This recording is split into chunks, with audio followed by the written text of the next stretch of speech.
আজকে একটু নস্টালজিক লাগছে যখন আমি আমার সামনে একটা তরুণ মুখগুলোকে দেখতে পাচ্ছি, যারা আমাদের ভবিষ্যৎ প্রজন্ম।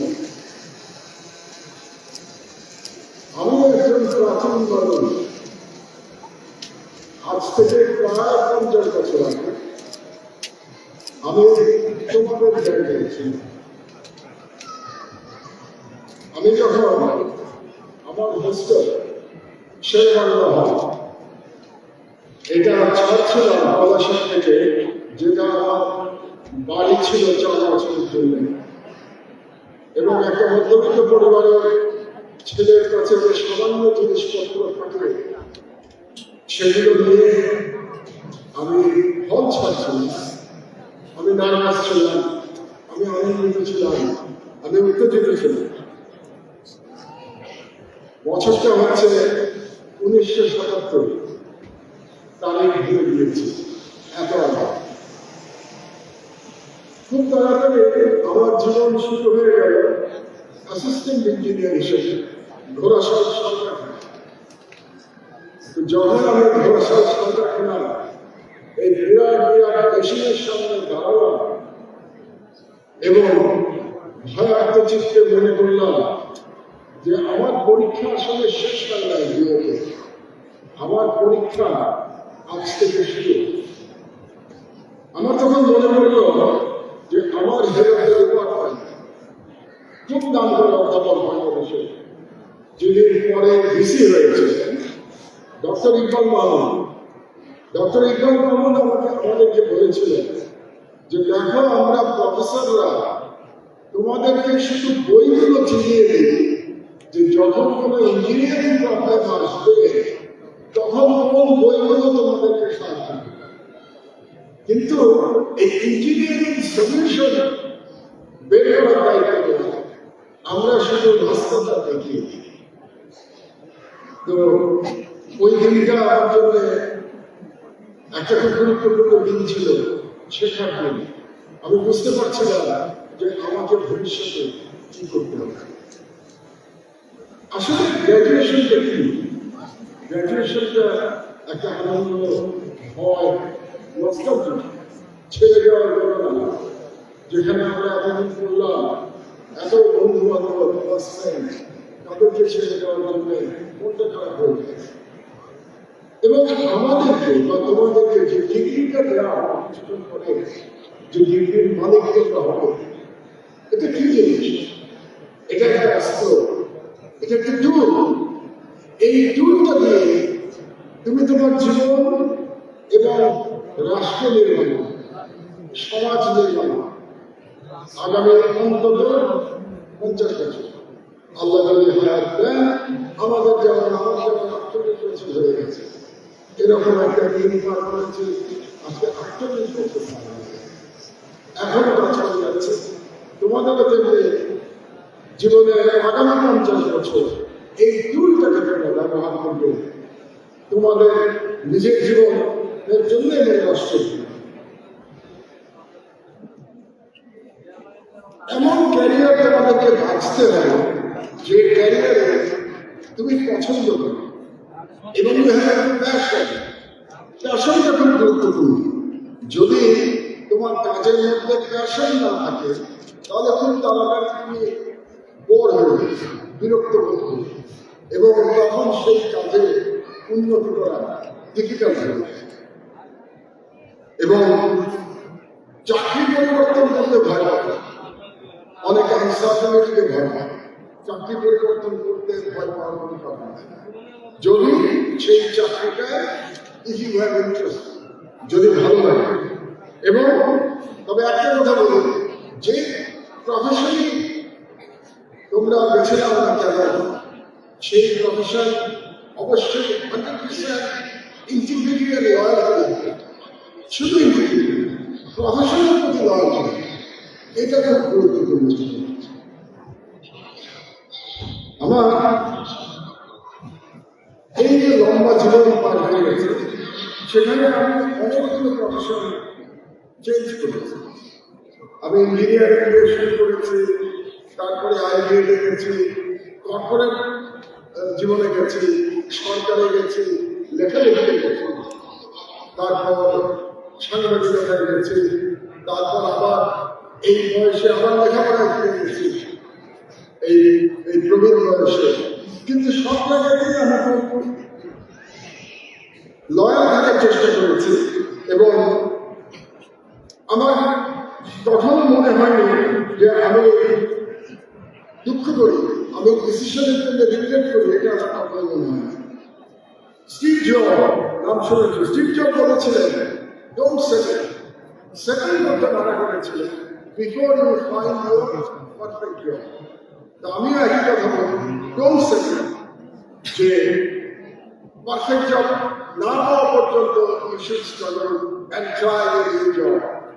তবে এটা ঠিক, আজকের জগৎ অনেক কমপ্লেক্স হয়ে গেছে, অনেক কম্পিটিশন হয়ে গেছে, কিন্তু আমি মনে করি, বিশ্বাস করি যে আজকের এডুকেশন লেভেলে আমাদের যে উন্নত, কাজে your education level is enough to face the challenges of the present world. এবং আজকে জগতে মাল্টিপল জগৎ, এই যে ইয়াং ফেসগুলো আমি সামনে দেখছি, তার মধ্যে অনেকে বাংলাদেশ থেকে হয়তো চলে যাবে বিদেশে। আমি তাদেরকে একটা কথাই বলবো যে থ্রু ইউ, বিদেশের যে সমাজ, তারা থ্রু ইউ বাংলাদেশকে দেখবে, বাংলাদেশের কালচার এবং বাংলাদেশ রাষ্ট্রটাকে দেখবে তোমাদের মধ্যে। You represent 180 million people of Bangladesh, এটা সবসময় মনে রাখতে হবে।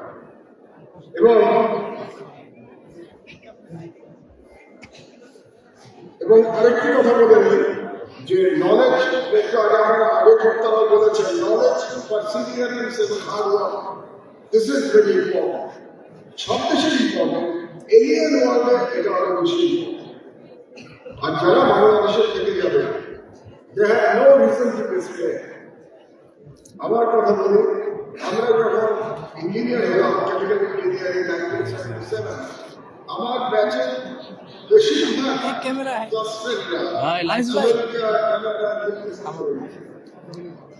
আমাদের মতো আনফর্চুনেট কিছু ব্যক্তি উইলিংলি আনউইলিংলি আমরা বাংলাদেশে থেকে দিয়েছি, কিন্তু আমরা আমাদের যে বিস্তৃত অপরচুনিটি সেই সময় ছিল সেটা ব্যবহার করবার চেষ্টা করেছিলাম এবং আমাদের সময়টা ছিল গুরুত্বপূর্ণ। এটা beginning phase of the industrialisation of Bangladesh. তো আমরা বিগিনিং ফেজ অফ ইন্ডাস্ট্রিয়ালাইজেশন আমরা আমাদের মতো অ্যাডাপ্ট করার চেষ্টা করেছি, আমরা কাজ করবার চেষ্টা করেছি। আমার মনে আছে আমার কর্মজীবনের প্রথম 4 বছরে আমি 5টা চাকরি করেছিলাম। I don't know why I do the same thing. Probably I was very restless. কিন্তু আমি চেঞ্জ করছিলাম এই জন্য যে মনে হচ্ছিল আমি মনের মতো কাজটা পাচ্ছি না। তো মনের মতো কাজটা পেতে পেতে 5 বার চাকরি বদলানো হয়ে গেছে। আমি অ্যাডভাইস দিতে পছন্দ করি না এবং আমি জানি ইয়াং জেনারেশন আমাদের মতো প্রবীণদের কাছ থেকে অ্যাডভাইস দিতে পছন্দ করি। বা আমি একটা কথা বলতে চাই যে this is the time for bold initiative and the July revolution has taught us. July রেভলিউশনে দেখিয়েছে যে কেমন করে বোল্ড ইনিশিয়েটিভ দিতে হয়। আমাদের দেশের ইয়াং জেনারেশন তারা বর্তমান সময়ের সব থেকে নটোরিয়াস একটা ফ্যাসিস্ট রেজিমকে তারা হটিয়ে দিয়েছে কোন রকম বিদেশি সহায়তা ছাড়া, শুধুমাত্র সাহস এবং তাদের জীবন এবং আল্লাহর কাছে। এই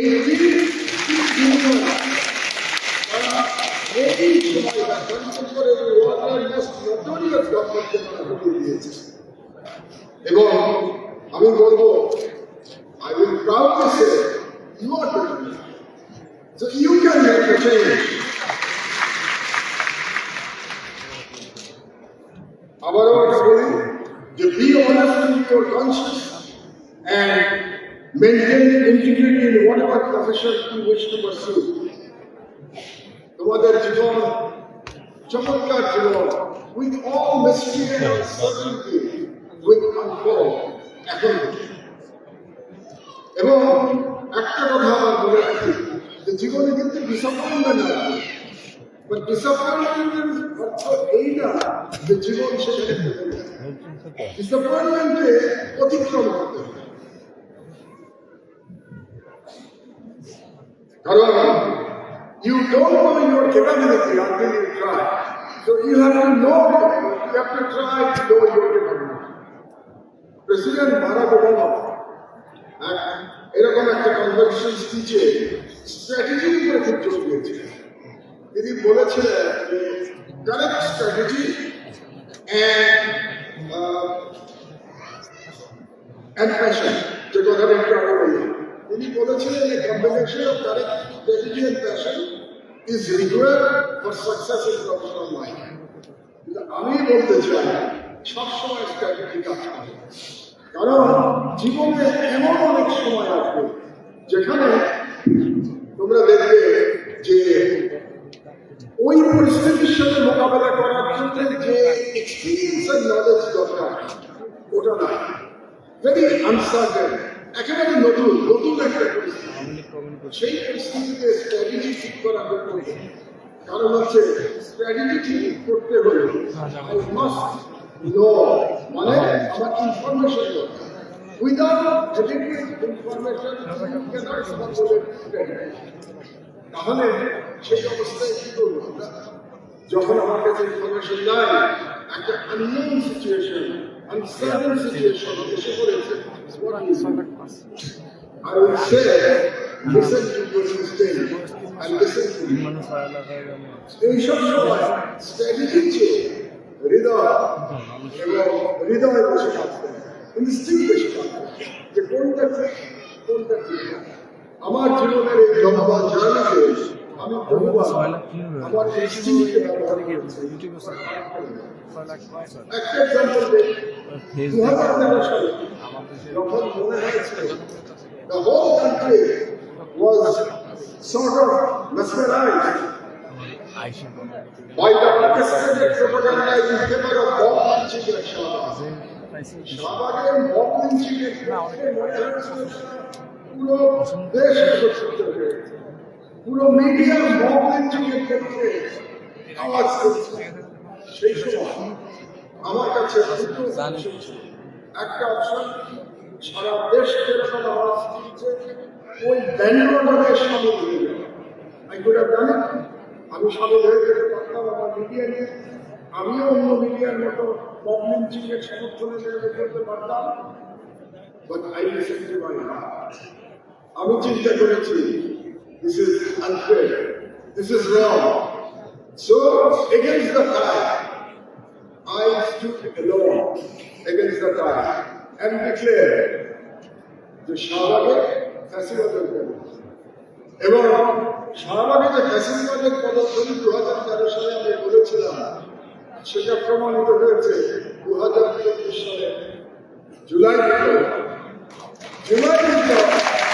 শাহবাগের মেরুদণ্ডকে পরাজিত করে কিন্তু সেই পরাজিত করবার জন্য 11 বছর সময় লেগেছে সেই পরাজিত করবার জন্য আমাকে অনেক সাফার করতে হয়েছে আমাকে জেলে থাকতে হয়েছে এক্সাইলে রিকোয়েস্ট করি না এই জন্য যে আমি মনে করি জীবনে গুরুত্বপূর্ণ সময় আজকে শুনতে হয়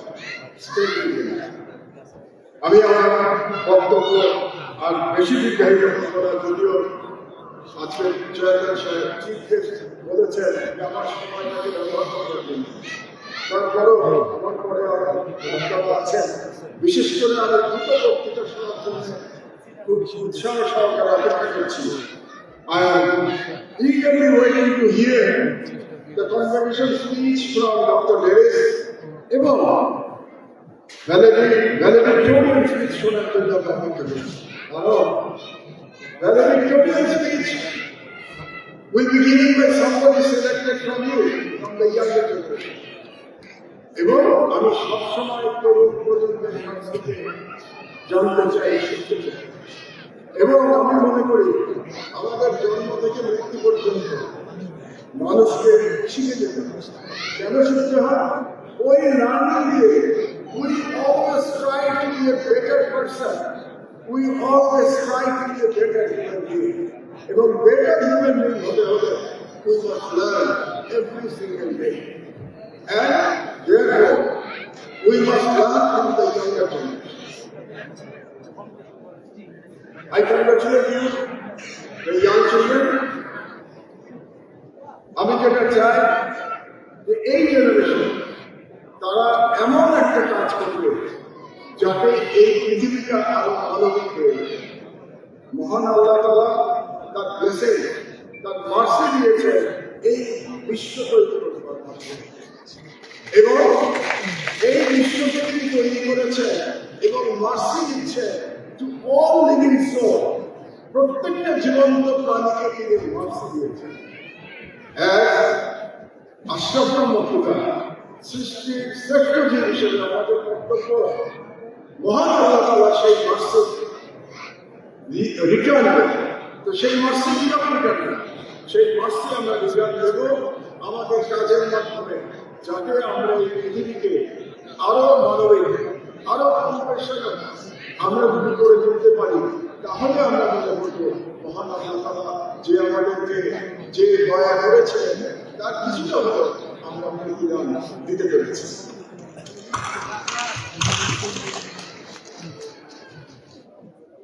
তোমাদেরকে আরো কংগ্রাচুলেশন জানাচ্ছি। আজ থেকে সেই যে বলছিলাম না আমার বক্তব্যের শুরুতে যে 48 বছর আগে ইউনিভার্সিটি ছেড়ে চলে যাওয়ার পরে প্রথম চাকরিতে যে মনে হয়েছিল যে পরীক্ষাটা আজ শুরু, পরীক্ষা বইয়ে শেষ হয় না। কাজে আজকের দিনটা তোমরা সবাই আনন্দ করে নাও। আজকে সবাই গ্র্যাজুয়েট হয়ে যাচ্ছ বা আগামীকাল থেকে আরো কঠিন জীবন, কঠিন পরীক্ষার জন্য প্রস্তুত হয়ে যায়। কিন্তু আমার আস্থা আছে বাংলাদেশের এই generation they will rise to the challenges and they will prove they are ready, inshallah. Allah Hafiz.